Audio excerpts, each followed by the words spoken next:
Good evening, fans. Tim Kitzrow here, the voice of NBA Jam, and you're listening to the Game Dev Breakdown Podcast, brought to you by CodeWritePlay.com.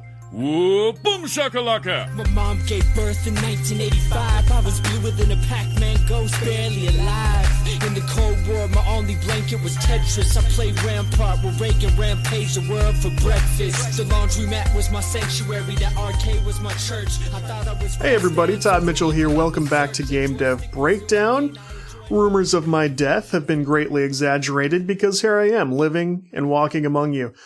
This is an interesting episode for a couple of reasons. I'm going to do some updates here, tell you what's going on. We're going to do an interview. You will hear an interview that I recorded well before Christmas. And I owe this person a bit of an apology because... well, I slipped up a little bit. Here's the situation. First of all, some news. Right now, my book, Inside Video Game Creation, is part of a storybundle.com game-themed bundle. So if you readers out there are looking for game dev stuff, gaming-themed books to sort of keep you warm as the weather is crappy out there, you can go to storybundle.com with a super legit lineup of books and writers. Like, I am the extreme low end of the scale is 0, me, up to, all the other writers. So it was an honor to be part of this. You can get books from David L. Craddock, who has been on the podcast, friend of the show, and prolific games writer, and now producer of the upcoming FPS documentary. So I want to kind of get him back on soon. Maybe we can have him on to sort of promote the book bundle, talk about the documentary coming up, and more. A book from Mike Drucker, who is a comedian and writer for Full Frontal with Samantha Bee, formerly Late Night with Jimmy Fallon, another very legit guy. All these writers are just great, really great to connect with these folks and offer something that will support the Women in Games nonprofit organization. So pay what you want, get some great books, send some support to a good cause. Lots of good reasons to check that out. So it'll be around for a couple of weeks. Jump on that quickly. Let's talk state of the pod for a minute. The podcast is not dead. People have gotten in touch asking, like, what's going on? Are you going to do this anymore? And to be fair, I've tweeted some, not vague, but sort of middling comments on what I wanted to do. So the situation is this. Last year, we got into sort of a state where, first of all, Matt Hill jumped in and did a phenomenal job. He's still one of my closest buddies. We talk every day. We play games all the time. Like, nothing's going on like that.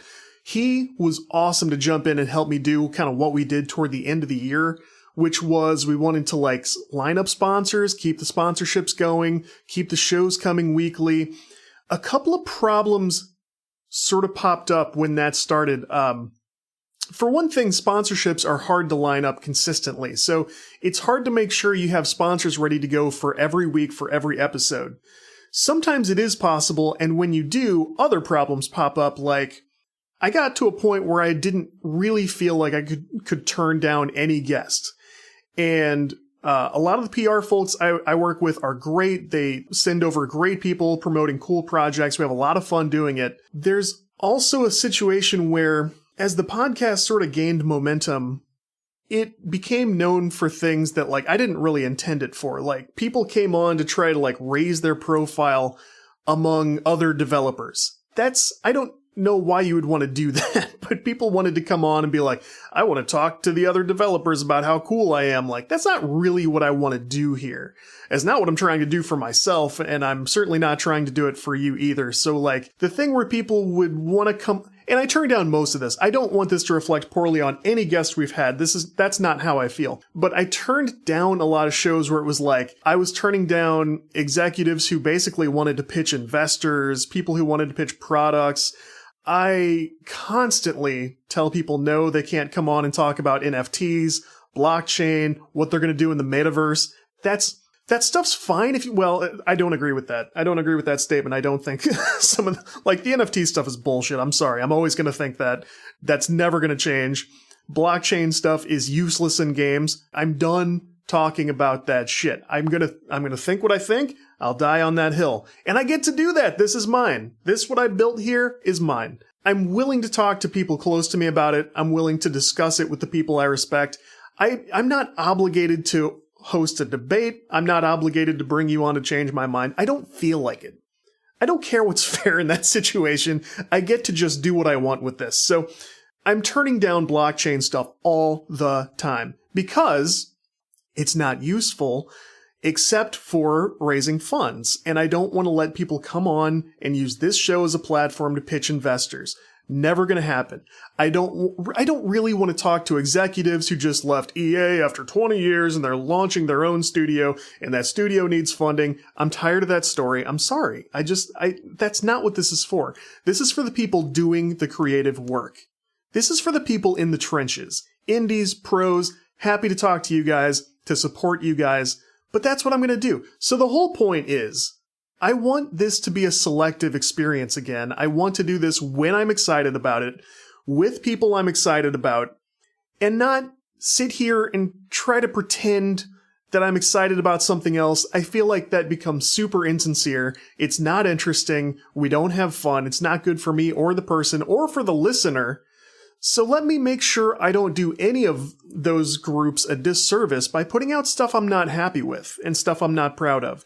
So if I have to be a little more selective, wait till projects are done, wait till I'm excited to talk to somebody about something, I hope you guys will understand that. And statistically, everybody is very understanding about that. The messages I've gotten have been great. They've been very supportive.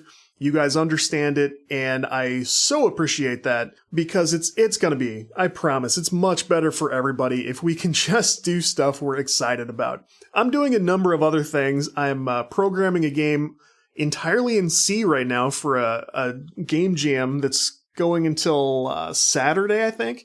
The Raylib jam at raylib.com. It's a cool little library, all in C.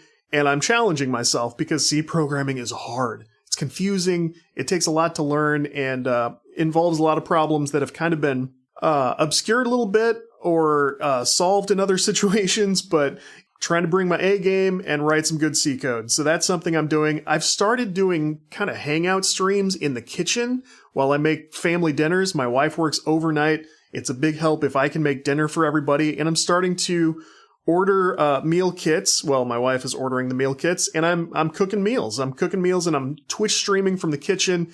Just last night, we had like over 300 people raid the channel. We had the time of our lives. I had so much fun doing that last night.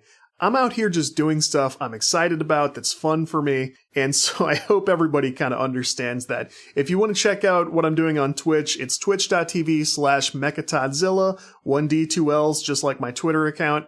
Would love to have you on board for that. The Discord is still open. Code Play is still open. Let's talk about this interview you're going to hear. This interview is with Philip Molodkovets. My apologies if I butcher that pronunciation. Phil is a executive producer on World of Warships, which has been around forever. Maybe you've checked it out, but they're many years into development now, and so we got to have a talk about his job kind of trying to meet the demands of very knowledgeable and very seasoned players and trying to onboard brand new people to sort of keep the audience growing. So that was fascinating. We got to talk a little bit before Christmas. We had an audio issue that was completely my fault, and so we lost a portion of the interview at the beginning. Again, that's entirely on me. I feel terrible about that. It's a very rare slip-up. That has almost never happened. The other time it happened was to my friend Ray, who's been on the show several times, where I lost an entire show. I don't remember what I did wrong, but we lost an entire show and recorded it a second time in the same night. That didn't happen to me and Phil, but we lost a portion at the beginning where we basically checked in about who he is, what his role is, a little bit about the studio, which is growing and taking care of multiple platforms and multiple apps and stuff now. He has a tough job because, as you can imagine, a game about actual warships that have existed in real life has a lot of fans of history, wartime information. They know these ships, they know what they look like, and they everything down to like the patterns on the camouflage and stuff. So we talked at the front of the interview about the unique challenges of having an audience that's growing. They're that informed. They hold you accountable. They have very particular tastes about what they like and don't like. He's very open about how the studio has gone through things that were not popular with fans, things the fans loved, the players loved, challenges of onboarding new people, because right now it's in a state of just kind of like, if you download it and play it on Xbox right now, you're sort of left to yourself to play against robots as you get comfortable with it at your pace. It's unique, it's fun, and I really enjoyed talking to Phil, and I feel terrible that I lost a small portion at the beginning and that it took me so long to get this edited and released. So, and that's nothing to do with Phil. It's not even the fact that we had the audio issue. It's just the scheduling got crazy. I wasn't able to catch up with all of my correspondence. I had other projects I wanted to do during the holiday season. Made a game for my kid for Christmas. It's stuff we can talk about, but none of that is a good excuse. I should never let a guest go this long without hearing their episode. So my apologies to Phil. Phil's a nice guy. You should support him. If you see him around the web, he's interviewed at big websites every once in a while. Support that stuff. He's a cool guy. And check out our chat. Thanks again, Phil. Enjoy basketball, soccer, and all your favorite sports like never before at BetMGM. Sign up using bonus code CAPITAL and your first wager is risk-free up to $1,000. Plus, when you register with BetMGM, you'll get instant access to a variety of parlay selection features, live betting options, player props, and daily boosted odds specials. Download the BetMGM app today or go to BetMGM.com and enter bonus code CAPITAL and place your first wager risk-free up to $1,000. Now you're winning with the king of sportsbooks. Visit BetMGM.com for terms and conditions. 21 years of age or older to wager. Washington, D.C. only. New customer offer. All promotions are subject to qualification and eligibility requirements. Rewards issued as non-withdrawable free bets or site credit. Free bets expire 7 days from issuance. Please gamble responsibly. Gambling problem? Call 1-800-522-4700. Enjoy basketball, soccer, and all your favorite sports like never before at BetMGM. Sign up using bonus code CAPITAL and your first wager is risk-free up to $1,000. Plus, when you register with BetMGM, you'll get instant access to a variety of parlay selection features, live betting options, player props, and daily boosted odds specials. Download the BetMGM app today or go to BetMGM.com and enter bonus code CAPITAL and place your first wager risk-free up to $1,000. Now you're winning with the king of sportsbooks. Visit BetMGM.com for terms and conditions. 21 years of age or older to wager. Washington, D.C. only. New customer offer. All promotions are subject to qualification and eligibility requirements. Rewards issued as non-withdrawable free bets or site credit. Free bets expire 7 days from issuance. Please gamble responsibly. Gambling problem? Call 1-800-522-4700. But rather to ask, okay, this is the iteration we want you to try. We changed this, and that. How do you like it? What do you like? What's comfortable for you? What's not comfortable for you? Tell your impressions. And this is something that's easier to work with because this allows us to iterate and change some things, to adjust, and we kind of hope to find the good place for them this way. But a lot of players are very they're much more definitive about this. So they have very strong opinion, like subs shouldn't be in the game, or they should be in a separate game, period. And this is something which is much harder to work on. Also, there is some gap. I would say the submarines are really challenging task, and I don't, even though some people like misquote sometimes us, we don't believe that there's a silent majority who is happy about them and the vocal minority who is not. We actually believe that subs need more work for everyone. It's not a question of, I think, silent minority. But in some other cases, not subs, there is also this difference between hardcore players who play a lot, who play good, well, they know how to play the game, and they have some, let's say, interests. And then there's a much bigger crowd play more casually, and they have other approach to the game, another approach. And we as developers kind of like to take care of both of these groups because both of them are valuable to us. We don't want this game to exist only for very hardcore gamers, but we also don't want this game to just appeal to like the most casual players and don't allow anything to show off your skills, things like this. It's also one of the challenging things because, and this is the case where sometimes I think the hardcore players, they are more vocal, of course. Mhm. And the challenge here is how to actually collect the feedback and understand the majority of players who don't communicate with us directly. Hence, we do different surveys and researches, try to understand these kinds of players better. I think I'm taking too much time on this question, but it's a big question. Yeah, sure. As a community grows like this and exists over a long period of time, I mean, it's a good thing, of course, that you have hardcore players who deeply understand the mechanics, have deeply held opinions about the different things in the game. But I know you're also making a lot of efforts to bring in new players as smoothly as possible without making it overwhelming for them, right? I mean, when I started the game recently, it was very simple for me to get started. How much effort do you spend on having a smooth transition for new players? I don't think we actually have, and you probably confirmed this as you played recently, we don't have like classical proper tutorial, like tutorial mission or something with firing range. We don't have this. We did several attempts on this, but it didn't work for us. So our onboarding process is more about starting to play against AI, about having more and more opportunities both in terms of metagame elements, like game modes, upgrades, and things like this, gradually. And also, when we design our ship lines, we try to, of course, design lower tiers to be simpler in terms of amount of opportunities you have. So, for example, we have different consumables in games. There are a lot of them, like radar, hydroacoustic surge, different reload boosters, things like this, smokes. And most of these consumables start to appear later during the tier progression. So we try to not to overwhelm a new player with a lot of different options in the game. And that's it, basically. And we try to watch the churn of new players and see where players fall off and where are the problems and try to fix them.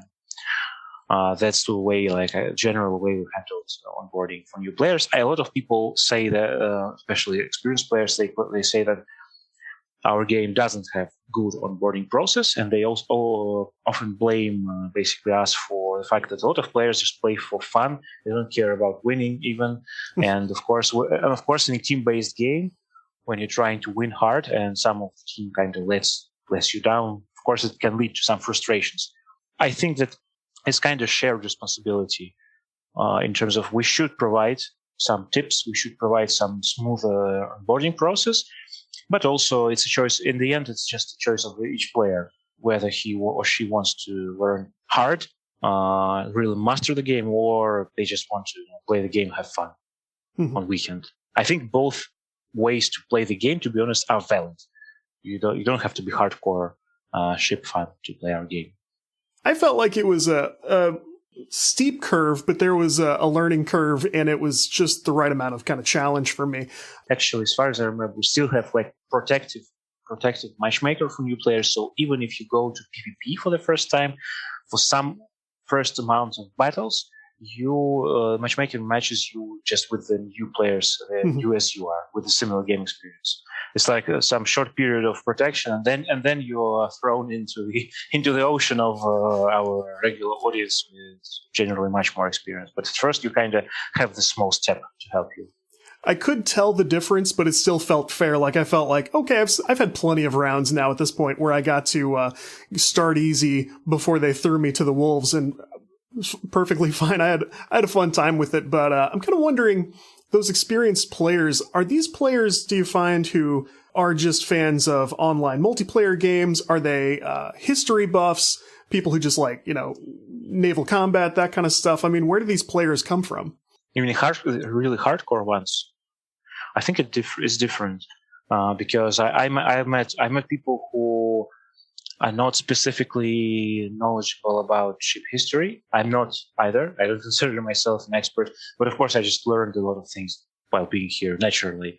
And these players had similar level of knowledge as I, but they did huge amount of game knowledge and game experience. They were probably, I think that such people, whatever game they play, they will dig to the depth of it and they will know how all mechanics works. They ask you specific questions. I think these people will know how any complex game works. Like if they play if online, they will tell you anything. Just memorizing things, what to do and how to proceed. Any game like this, any complex game. But also there are some people who care a lot about history, about being truthful, and there were cases where these people and such people they often challenge us not in terms of gameplay choices, but in terms of just historical consistency. So these are people who will say, "Hey, the camouflage on this ship seems to be wrong because I have like these 2 books and it shows me different scheme during these years of service, and your scheme is different. Let's understand why I think you're wrong."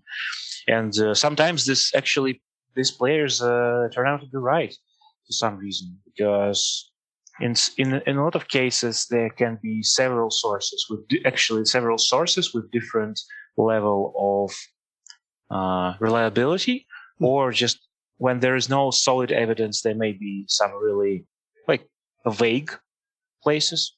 I think the funniest example was a lot of time ago, but I still remember it. So there was a German cruiser named Emden, and they, during their service in World War I, as far as I remember, they faked additional smoke funnel on their cruiser to resemble, I think, British ship. To deceive the enemy. So they faked another funnel. And we did this ship, created it as a present for New Year. It's a low tier ship, tier 2. And we did this fake smoke funnel as well, just to appeal to history buffs. Like, yeah, we know about this. Mm-hmm. And then a guy from Russian community came to Russian forum and started to prove that we placed wrongly, that it should be placed on the opposite side of the ship. Oh. And I was managing it's something really obvious, right? And I was managing this conversation, so I was basically running to our art department, talking to them, seeing their proof, and then getting back with the answer to this guy. But just for the context, this guy wrote several books on ship building, which is like books which are known as, at least in Russian military historian circle, and they're sold in shops, so he's a real author. And I showed him some pictures and some descriptions, but then he actually, eventually, in a couple of weeks, he came up with some memoirs of some of the participants of this ship crew, who translated from German, where they kind of told that the smoke funnel wasn't the place he insisted on. And then we're like, okay, we'll fix this. And in some time, we just placed the funnel properly.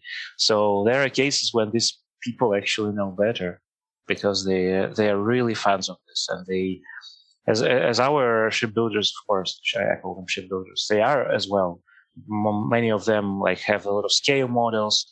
They're really invested in this. It's not like when you design ships in the game, and you need to know history and know the ships. It's not a job you usually take for, as a job. It should be a passion, because it's a very specific job. You won't be able to do it properly if it's not your passion, I think. But still, there are some players who sometimes know better.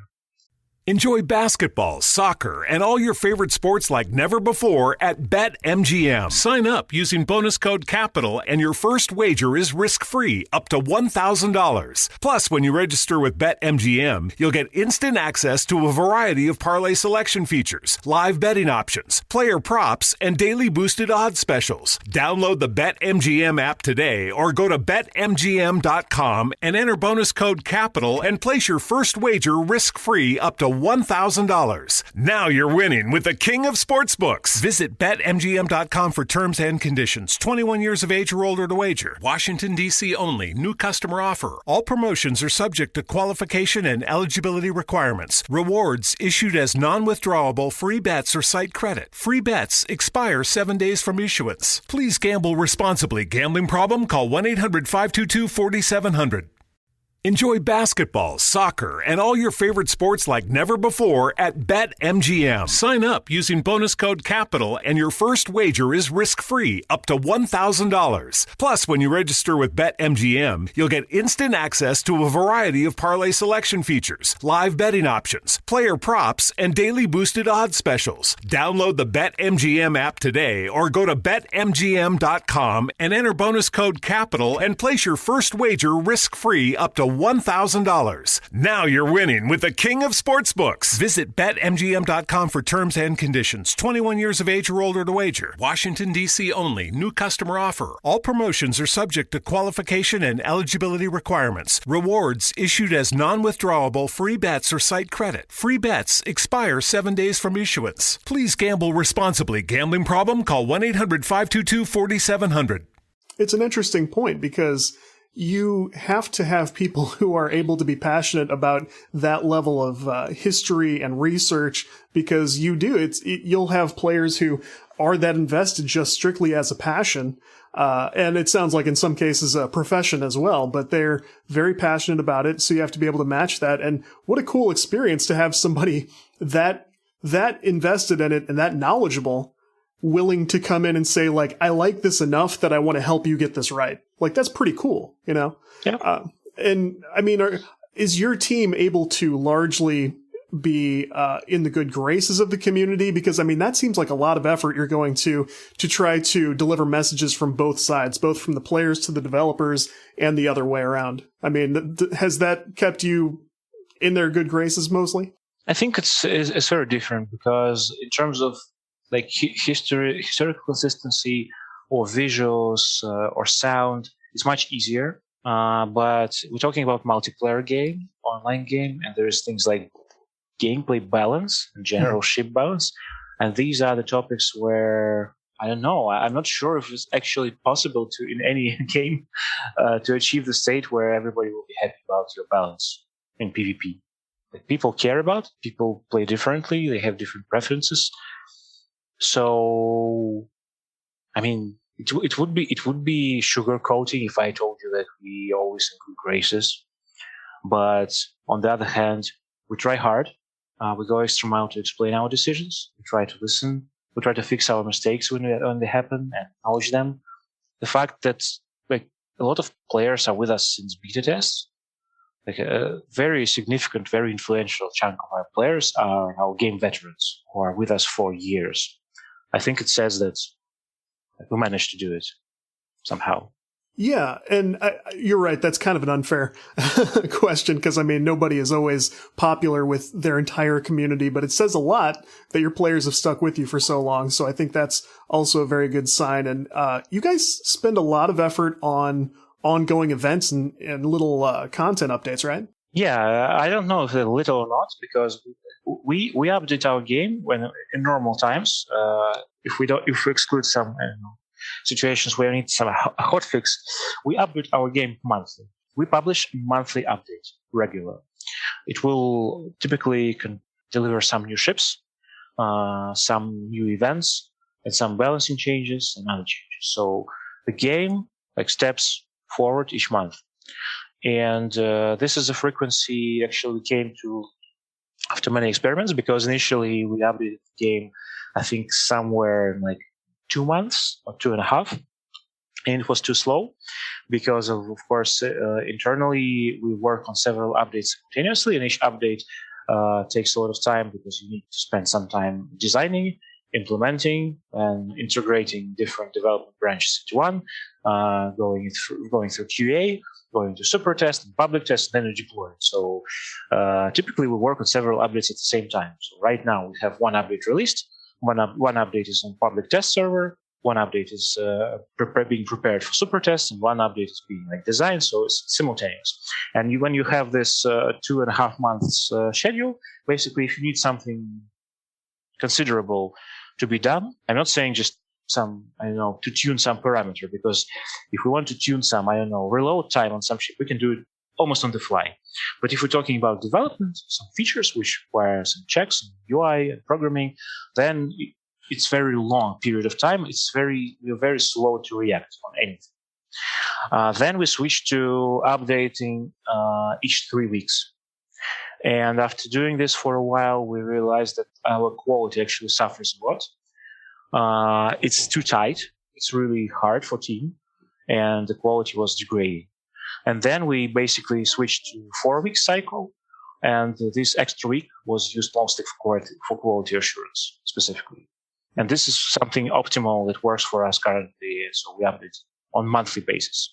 That's pretty good. I mean, that's relatively aggressive for a big online game like this. I mean, there's only so much speed you can bring to it without being without having too much risk. I mean, you know, I don't have to tell you. Yeah, I mean, it's of course these updates they're not as large. It's not like a new expansion for World of Warcraft or Destiny 2, which they publish like once per year or once per couple of years. It's of course these are smaller updates, but they still give you the reason to be interested in the game again each month. So it's kind of middle ground between quantity, like frequency and size of the update. Mm-hmm. I'm curious about your history individually. Was this early in your career, or do you have kind of a history in the industry before coming to Wargaming? Wargaming was my first job in the industry. And I joined it relatively soon after graduating. I did work for a couple of years in other industries, but then actually I managed to secure some kind of career path in my previous job. But then I saw this opportunity, and I was not interested much in Warship specifically. At that time, the game was barely announced. It was like, as I said, it was closed, very closed test, like Friends and Family or closed alpha. But I played my share of World of Tanks back then. And I was interested in Wargaming. I just followed the forums. And then I saw that there's a studio in St. Petersburg, because World of Tanks development is in Belarus, Minsk. And I was not interested in locating there. But then I saw that actually there's a studio in my town, in my city. And I was like, okay, I should give it a go. So yeah, I was of course rejected first, but then I was insistent, and I applied for another job there, which was actually more suitable for my experience, and then I got accepted. That's really encouraging, because I was just talking to somebody the other day about the question of like, should you apply to a studio a second time if you were rejected the first? And I think, because I've worked in other industries as well doing software, and I said, I don't think there's anything wrong with it. I think a studio would be happy to consider somebody who they didn't have space for previously if, if nothing went wrong during an interview or something like that. But if they just have a new thing that might be a better fit, right? I mean, why not? Why not go for it? I mean, it probably will heavily depend on each situation, on each HR, on each candidate.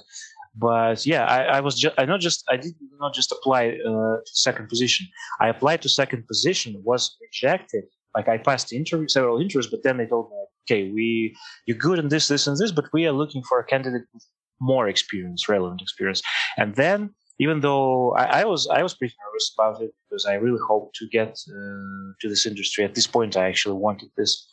And my friends were like, no, there is no, don't write it. There is no, just wait and apply to another position. But actually, I replied and said, well, yes, I don't have all relevant experience, but here is the experience I have, I think, in other industries, but it's relevant for you. And this is why. And also, I was a World of Tanks clan player. And I told them that I'm not completely new to community. I know how to manage community, kinda, because I was managing World of Tanks clan back then. I gave them examples of some of my now it's they don't look at achievements now, but they certainly were back then, because I didn't have any relevant experience almost. And then they go, okay, let's give it I don't know if it works each time, but I think if you feel that you still can contribute and you have something to say, why not try it? Like worst case scenario, they will tell you sorry, no, and that's it. But at least you will not blame yourself for not trying, right? Yeah, very cool. How long had World of Tanks been out at this point? It came out earlier? Yes, it came out earlier, and I'm not actually active player for years at this point, and I don't remember, but I think it's like scale of 15 years or something. I'm sorry. I'm not much into other wargaming products. I have my own to take care of. But I think it's a scale of 15 years or something. So it's just huge. Yes. Yeah. What kind of games were you into? I mean, before all this, were you a gamer growing up? That kind of thing? Yeah, I think I'm not sure that I'm as hardcore old school gamer as many people, because when I was really young, when I was a kid, I didn't have any kind of PlayStation, Xbox, Nintendo. I didn't have anything like this. But at some point when I was in I'm not sure how it's called in American, like the school you go to after elementary school, like middle school. Middle it's school, called yeah. In Russian, yeah. Mm-hmm. In Russian, it's called middle school as well. I think it was in middle school early. Parents bought me my first PC, and I started to play. And then I think I became kind of a hardcore gamer, because I played a lot of different titles. I enjoyed a lot of, specifically, I think first I enjoyed a lot of classical hardcore RPGs, like Fallout, Baldur's Gate, things like this. I also I was really much into Command and Conquer strategy series. Mm-hmm. From Command and Conquer, not the very first ones, but Red Alert 2, Tiberian Sun, things like this, and then Command and Conquer Generals, of course. I also played a lot of online shooters. I think my favorite series was Battlefield, but I think this love kind of ended after Battlefield 1. I don't know. I don't find this. Maybe the new one actually will get me back. I will see about that. Yeah, I think I played almost every genre. The only genre I didn't play a lot, just a few battles, are MOBA games. This is something which, for some reason, does not resonate with me, so I didn't play any of it much. Just tried a few times, but it didn't catch me. Everything else, racing, some flying simulators, some space games. I do love space a lot. So Elite Dangerous, I threw a lot of hours there. I don't know. I played a lot of things, and also I'm really addicted, and it's something I struggle with. If I find a good sandbox game, it will just suck me in. Like Kerbal Space Program, for example. Yeah. Or something from newer titles, Satisfactory, for example. It's factory building games. I love this. I don't know. I like to think that it's not just some unhealthy addiction, but rather a way to express my creativity, to build something in game. I'll call it that. Yeah.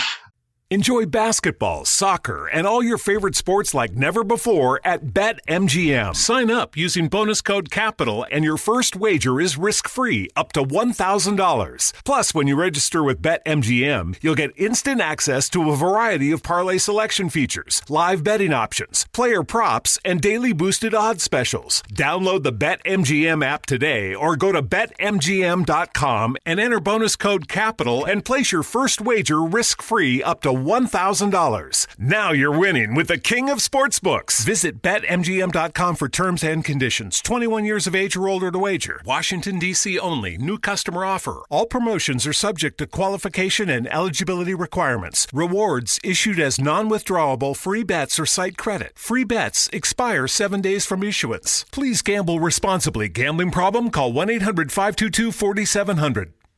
We have a lot in common there, because I really liked the Command & Conquer series also. I didn't really start until late, like Red Alert 2, that kind of thing. I liked Generals a lot because something about that transition to 3D really grabbed me, and I was hoping they would do more with that. I liked that a lot, and I kind of wish they had done more attempts at a Command & Conquer game on mobile devices, because that might have been a way for me to get more into mobile gaming.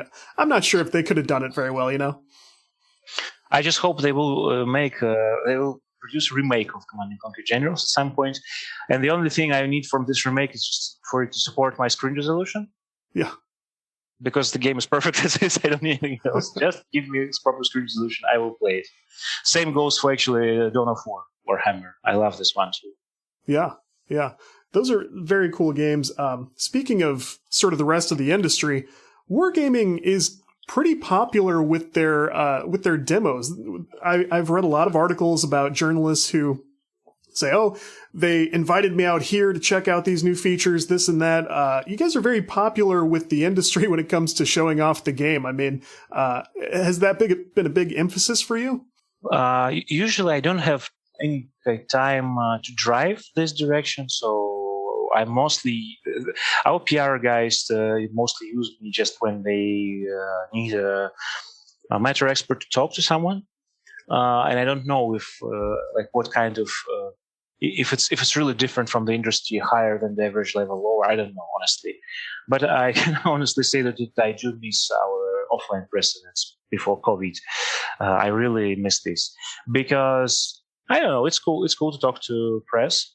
It's also it's funny. Maybe it's not the aspect you think about immediately, but a lot of press, they come unprepared, like they don't play your game usually, and it's really interesting to see how new players interact with your product just on spot. It actually gives you sometimes it gives you a lot of ideas where the game is lacking in terms of giving tips to player, helping because you see it just on the spot immediately. Even though we have special research facility for this, for testing our game on people, no matter how evil it sounds. No, and that's where you come in, translating that back to the development department, is telling them how those unseasoned players kind of found the game. I mean, that's right where you come in. I'm sorry, my son just ran in. No worries. What do you guys see yourselves? I mean, are there any goals you've kind of talked about wanting to move towards with the game? I mean, how far can you really push the design of this game, or do you just try to perfect what you have? No, we do want to push it. As I said, it's a challenge because I already talked about this, giving an example of submarines. Because submarines are a way, we don't know if it's successful or not yet, because they're not finished, and we don't know that. But it's the main purpose of submarines is not to directly monetize the game or do something else. It's to evolve the game, to make sure that even in several years, and things like this, they are supposed to keep the game interesting for years to come. That's the main strategy, because what is really important about monetization, for example, as a business, it's not like in mobile products where you should actually receive your revenue in the very first hours or days, normally from players. Our game really is successful as a business because of long-term relations with players, and because of a lot of people, and in terms of their paying activity, they're really valuable. They're with us for a very, very long time. And the challenge here is that of course, sometimes these people will take this position. So I like it as it is, or I like how it used to be before. Mm-hmm. It's good. Don't change anything. It's not that simple, of course. I'm not saying all players are like this, but I come across this often. Or don't change it this way. But the problem is that we, during all these years, kind of accumulated the experience, and we realized that if you really follow the strategy of don't change because current state is okay, it will actually lead to stagnation, and in the long run, it will lead to death, basically, of the game, to decline. So it doesn't mean that every change we do is always successful decisions. Of course, we make mistakes. Of course, sometimes we take wrong direction, but we will keep trying. And if you look at track record of the game, it looks like still the majority of decisions were right calls. So the game is evolving. It retains players really well. It manages to have good audience numbers despite of the age of 6 years. It's not a small age, A lot of online games last for much less time. So yes, our strategy is to evolve still. And I'm not sure that we will hit the stage where we will adopt a strategy of just polishing what we have and letting it die. I don't think it will happen soon enough, because this game is a flagship game for our studio still. Mm-hmm. And in terms of studio, we certainly want to explore some new opportunities, I think. Because I would say that in terms of size, before World of Warships, Wargaming was known just for World of Tanks and some related products. It was the biggest, the most successful title. I think World of Warships managed. Maybe it was not an issue in public perception at all. People didn't think about it, but for us, it was really important at this time to prove that Wargaming can make not just one successful game. We can make two, and then 3, and we can grow, and evolve. So World of Warships was a very important step, and I really hope that we will take more steps further on. Even though it's actually it's not easy currently, and the market is growing, it's very competitive. It's really hard to find people, to hire people to support this growth, actually. And it's not a career advertisement or something. I'm just saying that these are problems I encounter. For example, in my team, we actually ended up opening, even though in St. Petersburg, Russia, it's not like California. We are one of the very few good PC game dev studios in the city. It's the second city in Russia in size, and still there are very, very few studios, and none of the studios are of our size and importance in the industry in local. But even for us, it's difficult to find candidates, even for junior positions sometimes. So, for example, in one of my teams, we opened trainee program because for us currently it's easier to give this paid trainee period to a person to teach him and her, and then if they're successful, then to hire them proper position, then to find the specialist right away. So it's a challenge to grow, but we try. Well, tell them I said they need to put you in charge of a real-time strategy game like Command & Conquer. That could be the next one, right? I don't know. We'll see. But I wish strategy. I wish RTS genre was more popular generally than it's now. I think now it went to something really niche or something really ultra competitive, like StarCraft. I miss the time where we had a lot of them. But I think from relatively new titles, I enjoyed Wargame Red Dragon and Wargame European Conflict series. They're pretty good. Yeah, I think they also kind of distilled it down and simplified it for almost the MOBA genre, the League of Legends and that kind of thing. That I think that took a lot of those players. I don't know. I wish it'd come back a little bit. Yeah, I can agree with this. But so as we kind of wrap up, let people know where they can check out Wargaming online, socials, websites, anything you want. Well, guys, if you're interested in this game from our conversation, just Google World of Warships or go to worldofwarships.com or worldofwarships.eu, whatever works for you, worldofwarships.asia. You will not miss it, I think. There are a lot of landing pages. And check it out, because it doesn't cost you anything but your internet traffic to download the game. Try it, and then if you like it, we'll be happy to have you on board. If not, well, you can always uninstall and tell us what you don't like. So we watch this too. Very nice. Well, Phil, this has been awesome. Thank you so much, and hopefully we can have you back sometime. Likewise. Thank you for having me, and good luck. See you.